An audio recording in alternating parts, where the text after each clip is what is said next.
Career guide 24/7 YouTube channel पर आप सभी का स्वागत है। आज हम बात करने वाले हैं असम में आई एक बहुत बड़ी सरकारी भर्ती के बारे में।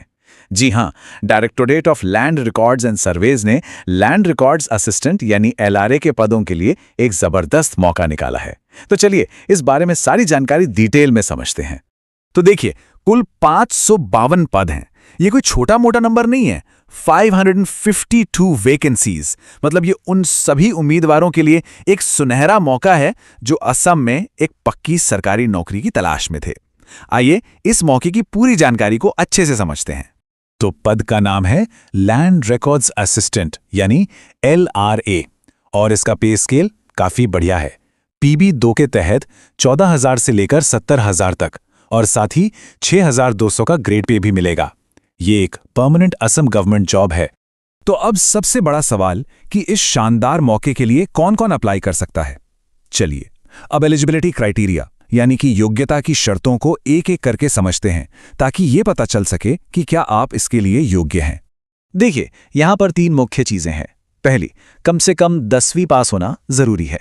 दूसरी और सबसे जरूरी शर्त है 6 महीने का RCC यानी recorder certificate, class course training का सर्टिफिकेट, ये होना ही चाहिए। और आखिर में कंप्यूटर का ज्ञान और साथ में असमी या बंगाली यूनिकोड में 30 शब्द प्रति मिनट की टाइपिंग स्पीड भी होनी चाहिए। अब उम्र की बात कर लेते हैं। तो 1 जनवरी 2025 तक कम से कम 21 साल और ज्यादा से ज्यादा 40 साल की उम्र होनी चाहिए। हाँ, एक बात और, जो आरक्षित श्रेणियों के उम्मीदवार हैं उन्हें सरकारी नियमों के हिसाब से उम्र में छूट भी मिलेगी। आगे बढ़ने से पहले एक छोटी सी बात, कमेंट्स में जरूर बताइए कि आप किस राज्य या जिले से हैं और कहां से इस नौकरी के लिए अप्लाई करने का सोच रहे हैं। इससे हमें आपकी लोकेशन के हिसाब से और भी जानकारी देने में मदद मिलती है। चलिए अब आगे बढ़ते हैं। चलिए अब बात करते हैं सिलेक्शन प्रोसेस की, मतलब कि ये नौकरी मिलेगी कैसे। इस भर्ती के लिए जो चयन प्रक्रिया है उसे 2 हिस्सों में बांटा गया है। आइए इन दोनों स्टेज को ठीक से समझते हैं। तो पहला स्टेज है एक लिखित परीक्षा जो 80 नंबर की होगी। ये पूरी तरह से MCQ पैटर्न पर होगी, मतलब आपको सही ऑप्शन चुनना होगा। जो इस परीक्षा को पास कर लेंगे उन्हें फिर दूसरे स्टेज के लिए बुलाया जाएगा। दूसरा स्टेज है 20 नंबर का स्किल टेस्ट, जिसमें कंप्यूटर पर आपकी काबिलियत देखी जाएगी। अब जरा पहले स्टेज यानी रिटन एग्जाम के सिलेबस पर नजर डालते हैं। 10वीं क्लास के लेवल की मैथ्स आएगी 10 नंबर की, मॉडर्न सर्वे से 20 नंबर के सवाल होंगे और सबसे ज्यादा 50 नंबर के सवाल आएंगे कन्वेंशनल सर्वे से। तो जाहिर है इस सब्जेक्ट पर खास ध्यान देना होगा। यहां एक बहुत जरूरी बात है, इसे ध्यान से सुनिए। इस एग्जाम में नेगेटिव मार्किंग भी है। हर एक गलत जवाब के लिए 0.25 नंबर कट जाएंगे। तो इसका मतलब ये है कि तुक्केबाजी से बचना है और सिर्फ उन्हीं सवालों का जवाब देना है जिनके बारे में आप पक्के तौर पर जानते हो। अच्छा, जो लोग रिटन एग्जाम क्लियर कर लेंगे उन्हें 20 नंबर के स्किल टेस्ट के लिए बुलाया जाएगा। इसमें क्या क्या होगा? इसमें असमी या बंगाली यूनिकोड टाइपिंग, कंप्यूटर के बेसिक काम, डॉक्यूमेंट बनाना और उसे फॉर्मेट करना और डेटा एंट्री, फाइल हैंडलिंग और प्रिंटिंग जैसी चीजों को परखा जाएगा। अब देखिए, अगले लेवल पर जाने के लिए कम से कम कितने नंबर चाहिए ये भी तय है।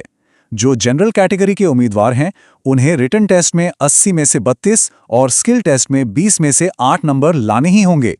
वहीं OBC, SC, ST और PWD उम्मीदवारों को रिटन में 24 और स्किल टेस्ट में 6 नंबर लाने होंगे। तो अब आते हैं इस जानकारी के सबसे जरूरी हिस्से पर कि ऑनलाइन अप्लाई करना कैसे है। चलिए एप्लीकेशन प्रोसेस को स्टेप बाय स्टेप समझते हैं। प्रोसेस बहुत सीधा साधा है। सबसे पहले sebaonline.org वेबसाइट पर जाना है। वहां इंपॉर्टेंट लिंक सेक्शन में अप्लाई ऑनलाइन पर क्लिक करना होगा। बस एक नया पेज खुल जाएगा। वहां अपनी सारी पर्सनल जानकारी भरनी है, फोटो अपलोड करनी है। अगर फीस लगती है तो उसे पे करके सबमिट बटन दबा देना है। और हाँ, आखिर में एप्लीकेशन का एक प्रिंट आउट लेना बिल्कुल मत भूलिएगा। एक और जरूरी बात, ऑनलाइन अप्लाई करते समय आपको अपनी हाल की पासपोर्ट साइज फोटो, अपना सिग्नेचर और सबसे जरूरी RCC पास का सर्टिफिकेट अपलोड करना होगा। तो ये पक्का कर लें कि ये सारे डॉक्यूमेंट्स आपके पास तैयार हैं। चलिए अब कुछ बहुत ही जरूरी तारीखों और डॉक्यूमेंट्स पर एक नजर डाल लेते हैं। इन तारीखों को अपने कैलेंडर में मार्क कर लीजिए और सारे डॉक्यूमेंट्स पहले से ही तैयार रखिए। तो एप्लीकेशन प्रोसेस शुरू होगा 15 मार्च 2026 सुबह 11 बजे से और अप्लाई करने की आखिरी तारीख है 30 अप्रैल 2026 शाम 5 बजे तक। मेरी सलाह यही है कि आखिरी दिन का इंतजार मत कीजिएगा, समय पर फॉर्म भर दीजिएगा। जब डॉक्यूमेंट वेरिफिकेशन का समय आएगा तो इन सब दस्तावेजों की जरूरत पड़ेगी, जैसे कि आपके ऑनलाइन फॉर्म की हार्ड कॉपी, उम्र के सबूत के लिए 10वीं या 12वीं का एडमिट कार्ड, सभी एग्जाम की मार्कशीट, आरसीसी सर्टिफिकेट, जाति प्रमाण पत्र और हाँ, अगर कोई पहले से सरकारी नौकरी में है तो उन्हें एनओसी भी चाहिए होगा। सच कहूं तो ये उन उम्मीदवारों के लिए एक बहुत ही सुनहरा मौका है जिन्होंने आरसीसी की ट्रेनिंग पूरी की हुई है। ये एक खास योग्यता है जो इस भर्ती में आपको दूसरों से एक कदम आगे रखती है। अब एक बहुत ही जरूरी चेतावनी, आगे जो बताया जा रहा है उसे कृपया ध्यान से सुनिए। देखिए, ये सारी जानकारी सिर्फ सूचना देने के मकसद से है। अप्लाई करने से पहले हर डिटेल को ऑफिशियल वेबसाइट पर जाकर खुद वेरीफाई जरूर कर लें। एक बात हमेशा याद रखें, किसी भी नौकरी के लिए कभी भी पैसे नहीं देने होते। अगर कोई फोन करके या किसी भी तरह से नौकरी के नाम पर पैसे मांगता है तो समझ जाइए कि ये एक धोखा है। खुद भी सावधान रहें और दूसरों को भी सावधान करें। तो क्या सभी योग्य उम्मीदवार directorate of land records and service के साथ अपने करियर में एक नया और बड़ा कदम उठाने के लिए तैयार हैं? ये मौका आपके भविष्य को एक नई और बेहतरीन दिशा दे सकता है। इस तरह की जरूरी जानकारी और जॉब अपडेट्स के लिए हमारे चैनल करियर गाइड 24x7 को लाइक और सब्सक्राइब करना ना भूलें। धन्यवाद।